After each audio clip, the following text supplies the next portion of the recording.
Air signs, Gemini, Libra, Aquarius.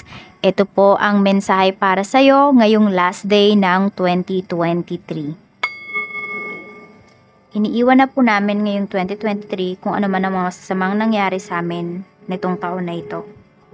Bighati, kalungkutan, at babaunin na lang po namin yung mga lessons na aming natutunan.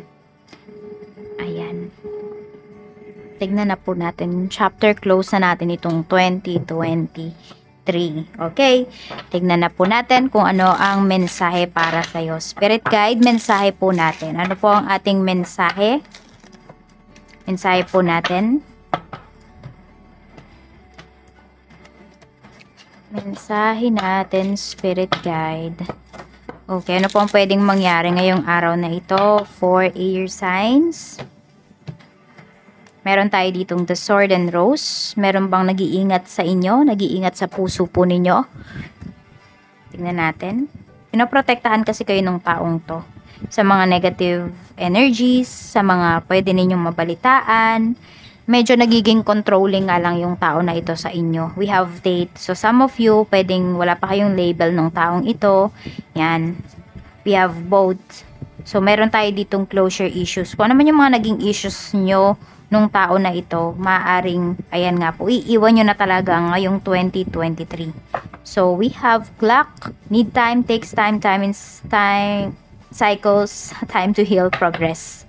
So, may progression na paparating sa inyo dito, pwedeng doon na lang kayo naka-focus, ayan po. So, ito kung meron kayong dinedate, pwedeng need nyo pa talaga ng oras para doon sa tao na yon, or need ninyo pang mas kilalanin yung tao. Tignan po natin.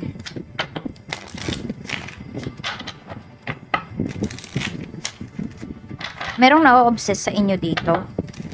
Tignan po natin kung ano pa yung mensahe para sa'yo.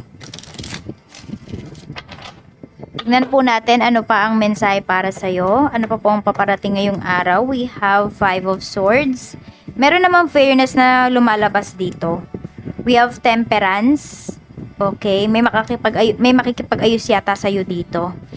Kaya lang, hindi pala fair yung tao na to. Gusto lang niya is parang umayon sa kanya yung mga pagkakataon, ayan, yung sitwasyon ngayong araw na ito. So, pwedeng minamanipulate ka nito. So, yun nga, obsessed nga talaga sa'yo yung tao na to. O yung tao na to, ayaw kanya talagang pakawalan. Yan, parang wala kang freedom kapag kasama mo yung tao na to. So, we have death card. Promise to ng promise sa'yo na magbabago na siya, pero wala talagang pagbabago. Wala kang makikitang pagbabago dito sa taong ito. So, it's up to you kung i-close mo na ba talaga yung chapter ninyo ng tao na to. Kahit ano po ito, kahit ito ay karelasyon nyo man, family members, kaibigan, basta nagbibigay ito sa'yo na parang gini-guilt trip ka kasi niya. Para bang yung emosyon mo, yun yung pinaglalaroan ng tao na to.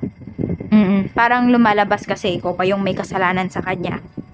So, tingnan po natin ano pa yung mensahe para sa'yo pagdating sa trabaho. Kamusta po ang trabaho ni Air Signs ngayong araw na ito, Spirit Guide? So, dahil hindi naman lahat ay nasa holiday break, tignan po natin kung kamusta ang mensahe para sa'yo ngayong araw. Meron tayo ditong, Strength card. Ayan. Tapos, meron tayo ditong The Devil. Medyo toxic yung energy. We have the Hierophant. Okay. Pwedeng nandito kayo sa work, pero wala na talaga yung isipan ninyo dito sa trabaho. Parang napipilitan na lang po yung iba sa inyo na mag-work dito. Yan, siguro inihintay nyo na lang talaga na mapaso yung inyong kontrata and hindi na kayo magre-renew. Ewan ko, nawalan kayo ng amor dito sa trabaho ninyo, air signs. Yan kasi yung pinapakita dito.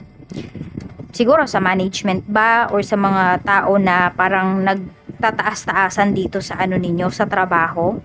Tignan po natin. Parang may mga pasikat kasi. Sa naman po, sa negosyo, we have 9 of Cups. Meron tayo ditong 4 of Wands. Marami po sa inyo pwedeng, hindi pa ba kayo umuwi ng bahay? Diyan na yata kayo natulog sa negosyo ninyo. Lalo na kung yung negosyo nyo o yung pwesto po ninyo ay nasa bahay nyo lang. I mean, nasa harapan lang ng bahay ninyo, ganyan. Pero yung iba sa inyo yan, parang nag-overnight po kayo. Madami yata kayong ginawa talaga, Okay. So, medyo mag-ingat lang kayo kasi, yan, ngayong araw, dahil hilo yung iba sa inyo kung di kayo nakatulog, Kaya po baka may mag-take advantage sa inyo dito pagdating sa inyong kita. Ayan, or pagdating sa mga binebenta po ninyo. Kaya mag-ingat kayo at maging wais po kayo pagdating sa inyong negosyo ngayong araw. Tignan natin pagdating naman sa pera, kamusta? Meron tayo ditong 10 of Swords. Meron tayong ditong 5 of Pentacles. Huwag kayong mag-alala, air signs. Marami po sa inyo. Pwedeng ngayong araw na to is, di ba kung may kita nga po kayo, is recover naman po kayo. Kota naman po kayo dito. Yan. At kung meron nga, ingat lang kayo kasi pala baka may mawala kayong pera dito or could be valuable thing or valuable items ngayong araw na ito. Pero makikita nyo pa naman siya. Pwedeng may magsauli. Kaya lang syempre, hanggat may iwasan ninyo, hanggat kaya ninyong mag-ingat po kayo. Ayan, kasi mahirap, 'di ba? Kapag nawala naman yung pinanghirapan ninyo dito or na misplace ninyo, ganyan. So ingat lang po kayo kasi marami talaga dito sa life ninyo, sa paligid ninyo, air signs na medyo may nagtatangka talaga sa inyo dito na parang dugasan kayo. Tama ba? Mandurugas. Parang may ganun na tao dyan sa paligid ninyo. Kaya kayo po ay maging maingat dito. Tignan natin pagdating naman sa iyong love life. Para po sa mga single, we have the Moon. Meron tayong The Magician at meron tayo ditong Queen of Wands. Actually, marami dito sa mga single natin. Ang daming nagkakagusto sa inyo, air signs. Kaya lang kasi mapili kayo dito. So, ang taas po ng standard ninyo. Wala akong masasabi dyan sa standards ninyo. Kasi, yun talaga yung standards ninyo eh. Ayan. So, nasa sa inyo naman po yun. Yan, madaming na-attract sa inyo dito. Pero, baka walang nakakapasa. Tignan natin. Pagdating naman po sa mga in a relationship, we have, Knight of Pentacles and we have the Star. Okay, gusto nitong person mo, di ko alam kung gusto niya ba magstay lang sa bahay or punta ka sa bahay nila or punta siya sa bahay niyo, ganyan. So, parang kasi tinatamad yung person mo ngayon. Parang kung makikita kayo, parang tinatamad siya, ganun. Parang hindi siya excited. Kaya parang maiinis ka sa kanya. Ayan. Pero, siguro, ganun lang talaga siya. Air signs. Pero, gustong-gusto ka naman niyang makita. At nakikita ko naman dito sa taong to, mabait talaga siya. Kaya lang kasi yung person mo, di ko alam kung ikaw ba o yung person mo, nata-take advantage talaga ng ibang tao. Yan. Siguro yun. Kung yung person mo mahigpit sa pera, magpatulong ka sa kanya kung paano maging mahigpit sa pera.